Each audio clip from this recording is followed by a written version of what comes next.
जय गुरुदेव भगवान की जय। ओम परमात्मे नमः।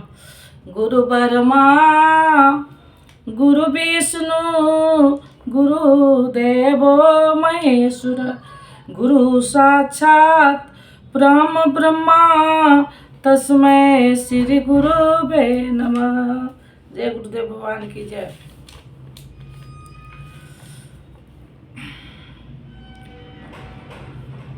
पंचमो अध्याय का 21वां श्लोक। तथा इंद्रियों से अतीत केवल शुद्ध हुई सूक्ष्म बुद्धि द्वारा ग्रहण करने योग जो अनंत आनंद है, उसको जिस अवस्था में अनुभव करता है और जिस अवस्था में स्थिर हुआ योगी भगवत रूप को तत्व से जानकर चलयमान नहीं होता, सदैव उसी में प्रतिष्ठित रहता है तथा परमेश्वर की प्राप्ति रूपी जिस लाभ को प्रकाष्ठा की शांति को प्राप्त कर उससे अधिक दूसरा कुछ भी लाभ नहीं मानता और भगवत प्राप्ति रूपी जिस अवस्था में स्थिर हुआ योगी भारी दुख से भी चलमान नहीं होता, दुख का उसे भान भी नहीं होता, क्योंकि भान करने वाला चित्त तो मिट गया। इस प्रकार जो संसार के संयोग से और वियोग से रहित है, उसी का नाम योग है। जो आत्यंतिक सुख है, उसके मिलन का नाम योग है। जिसके परम तत्व परमात्मा कहते हैं, उसके मिलन का नाम योग है। वह योग न उकताए हुए चित्त से निश्चय पूर्वक करना कर्तव्य है। धैर्य पूर्वक लगे रहने वाला ही योग में सफल होता है। इसलिए मनुष्य को चाहिए कि संकल्प से उत्पन्न होने वाली संपूर्ण कामनाओं को वासना और आसक्ति सहित सर्वथा त्याग कर मन के द्वारा इंद्रिय के समुदाय को सब ओर से अच्छी प्रकार वश में करके कर्म अभ्यास करता हुआ उपराम ममता को प्राप्त हो जाए, चित्त का निरोध और कर्मस विलय हो जाए। तदंतर वह धैर्य पूर्वक बुद्धि द्वारा मन को परमात्मा में स्थिर करके अन्य कुछ भी चिंतन न करे, निरंतर लगकर पाने का विधान है। किंतु आरंभ में मन लगता नहीं है। इस पर योगेश्वर श्री कृष्ण कहते हैं यह स्थिर न रहने वाला चंचल मन जिस कारण से सांसारिक पदार्थों में विचरता है, उस से रोक कर बारंबार अंतर आत्मा में ही निरुद्ध करे। प्राय लोग कहते हैं कि मन जहाँ भी जाता है जाने दो, प्रकृति में ही तो जाएगा और प्रकृति भी उस ब्रह्म के ही अंतर्गत है। प्रकृति में विचार करना कहाँ जाएगा और प्रकृति भी उस ब्रह्म के ही अंतर्गत है। प्रकृति में विचरण करना ब्रह्म के बाहर नहीं है। किंतु श्री कृष्ण के अनुसार यह गलत है। गीता में इन मान्यताओं का किंचित भी स्थान नहीं है। श्री कृष्ण का कथन है कि मन जहाँ जाए, जिन माध्यमों से जाए, उन्हीं माध्यम से रोककर परमात्मा में ही लगावे। मन का निरोध संभव है। इस निरोध का परिणाम क्या होगा? जिसका मन पूर्ण पेन शांत है, जो पाप से रहित है, जिसका रजोगुण शांत हो गया है, ऐसे ब्रह्म से एक ही भूत योगी को सर्वोत्तम आनंद प्राप्त होता है। इससे उत्तम कुछ भी नहीं है। इस पर पुनः बल देते हैं। पाप रहित योगी इस प्रकार आत्मा को निरंतर उस परमात्मा में लगाता हुआ सुख पूर्वक परम परमात्मा की प्राप्ति के अनंत आनंद की अनुभूति करता है। वह ब्रह्म अर्थात ब्रह्म के स्पर्श प्रवेश के साथ अनंत आनंद का अनुभव करता है। तब भजन अनिवार्य है। इस पर आगे कहते हैं हे श्री कृष्ण, योग करते करते यदि किसी का मन चलयमान हो जाए, यद्यपि अभी योग में उसकी श्रद्धा है ही, तो ऐसा पुरुष भगवत सिद्धि को प्राप्त न होकर किस गति को प्राप्त होता है? महाबहु श्री कृष्ण भगवत प्राप्ति के मार्ग से विचलित हुआ वह मोहित पुरुष छिन्न भिन्न बादल की भांति दोनों ओर से नष्ट भ्रष्ट तो नहीं हो जाता। छोटी सी बदरी आकाश में छाए तो वह न बरस पाती है, न लौट के मेघों से ही मिल पाती है, बल्कि हवा के झोंकों से देखते देखते नष्ट प्रायण हो जाती है। इस प्रकार शिथिल पर्यंत वाला कुछ काल तक साधना करके स्थगित करने वाला नष्ट तो नहीं हो जाता, वह न आप में प्रवेश कर सका और न भोग ही भोग पाया, उसकी कौन सी गति होती है। हे श्री कृष्ण, मेरे इस संशय को संपूर्णता से मिटाने के लिए ही आप ही सक्षम है। आपके अतिरिक्त दूसरा कोई इस संशय को मिटाने वाला मिलना संभव नहीं है। इस पर ईश्वर श्री कृष्ण ने कहा, पार्थिव शरीर को ही रथ बनाकर लक्ष्य की ओर अग्रसर अर्जुन उस पुरुष का न तो इस लोक में और न परलोक में ही नाश होता है, क्योंकि हे तात उस परम कल्याणकारी नियत कर्म करने वाला दुर्गति को प्राप्त नहीं होता। उसका होता क्या है? मन चलयमान होने से योग भ्रष्ट हुआ वह पुरुष पुण्यमानों के लोक में वासनाओं को भोगकर, जिन वासनाओं को लेकर वह योग भ्रष्ट हुआ था, भगवान उसे थोड़े में सब दिखा सुना देते हैं। उसे भोग कर वह श्रीमान शुद्ध आचरण वाले श्रीमान पुरुष के घर में जन्म लेता है। जो शुद्ध आचरण वाला है वही श्रीमान है।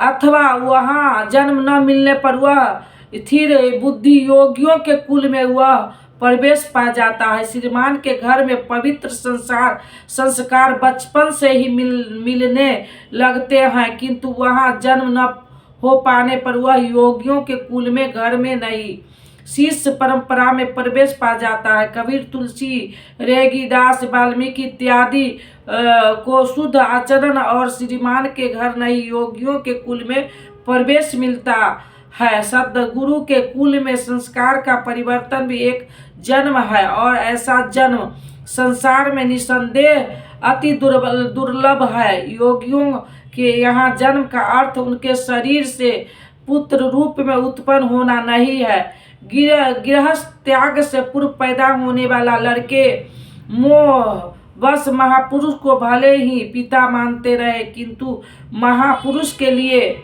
घरवाले के नाम पर कोई नहीं होता। शिष्य उनकी मार्गदर्शन का अनुष्ठान करते हैं, उनका महत्व लड़कों से कई गुना अधिक मानते हैं। वही उनके सच्चे पुत्र हैं। जो योग के संस्कार से युक्त नहीं है उन्हें महापुरुष नहीं अपनाते। पूज्य महाराज जी यदि साधु बनाते तो हजारों विरक्त उनके शिष्य होते, किंतु उन्होंने किसी को किराया भाड़ा देकर, किसी के घर सूचना भेजकर, पत्र भेजाकर, समझा बुझाकर सबको उनके घर लौटा दिया। बहुत लोग हट करने लगे तो उन्हें कुशल हो भीतर से मना हो कि इसमें साधु बनने का एक भी लक्षण नहीं है, इसे रखने में भलाई नहीं है, यह पार नहीं होगा। निराश होकर दो एक ने पहाड़ से गिरकर अपनी जान दे दी, किंतु महाराज जी ने इन्हें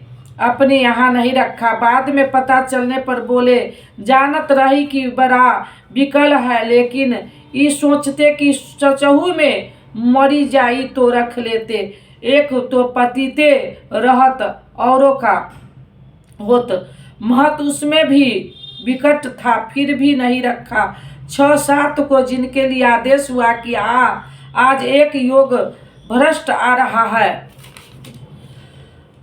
जन्म जन्म से भटका हुआ चला आ रहा है, इस नाम और इस रूप का कोई आने वाला है, उसे रखो, ब्रह्म विद्या का उपदेश करो, उसे आगे बढ़ाओ। केवल उन्हीं को रखा। यहाँ वह पूर्व शरीर में साधक किए हुए बुद्धि से सहयोग से अर्थात पूर्व जन्म के साथ संस्कार को अनायास ही प्राप्त हो जाता है और ये कुरु नंदन उसके प्रभाव से वह फिर भगवत प्राप्ति परम सिद्धि के निमित्त पर्यंत करने लगता है। श्रीमान के घर विषयों के वश में रहने पर भी वह पूर्व जन्म के अभ्यास से भगवत पथ की ओर आकर्षित हो जाता है और योग में शिथिल पर्यंत वाला वह जिज्ञासु भी वाणी के विषय को पार करके निर्वाण पद को पा जाता है। उसकी प्राप्ति का यह तरीका है, कोई एक जन्म में पाता भी नहीं है। जय गुरुदेव भगवान की जय। अब दे दो गीता ज्ञान मिटे अज्ञान, गुरु जी हमारे हम आए शरण तुम्हारे। अब दे दो गीता ज्ञान मिटे अज्ञान, गुरु जी हमारे हम आए शरण तुम्हारे। बालकपन खेलन में खोया, जौवन निंद्रा में तू सोया, भय वृद्धि तो हो गई, भय वृद्धि तो हो गई, जर जर का तो हमारे हम आए शरण तुम्हारे। भय वृद्धि तो हो गई, जर जर का तो हमारे हम आए शरण तुम्हारे। सुत मात पिता बांधव दारा, नस्वर संबंध है सारा, जाएंगे संग शुभा शुभ कर्म हमारे हम आए शरण तुम्हारे। जाएंगे संग शुभा शुभ कर्म हमारे हम आए शरण तुम्हारे। अब दे दो गीता ज्ञान मिटे अज्ञान, गुरु जी हमारे हम आए शरण तुम्हारे। गुरु कर में जग की माया में सुख पाता था इस काया में, निज ज्योति से ज्योति जगाओ गुरु जी हमारे हम आए शरण तुम्हारे। निज ज्योति से ज्योति जगाओ गुरु जी हमारे हम आए शरण तुम्हारे। अब दे दो गीता ज्ञान मिटे अज्ञान, गुरु जी हमारे हम आए शरण तुम्हारे। सेवक पर स्वामी दया करो, भव भय बंधन आप हरो, कर्मों के दोष न देखो आप हमारे हम आए शरण तुम्हारे।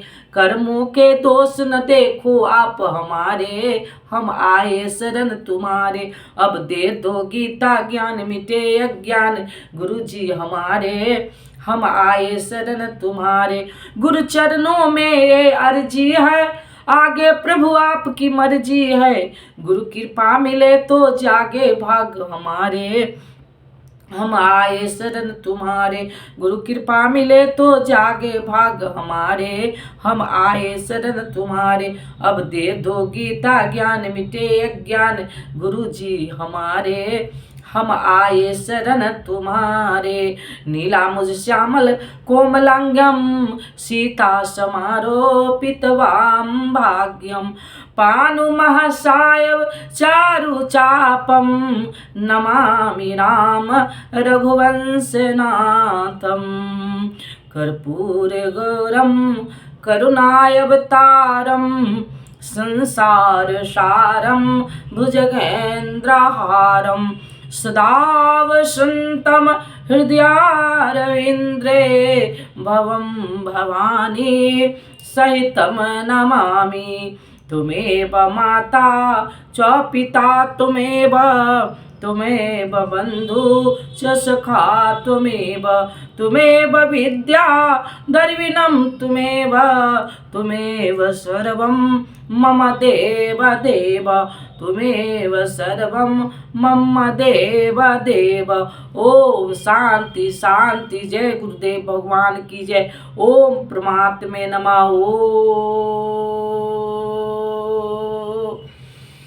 ओम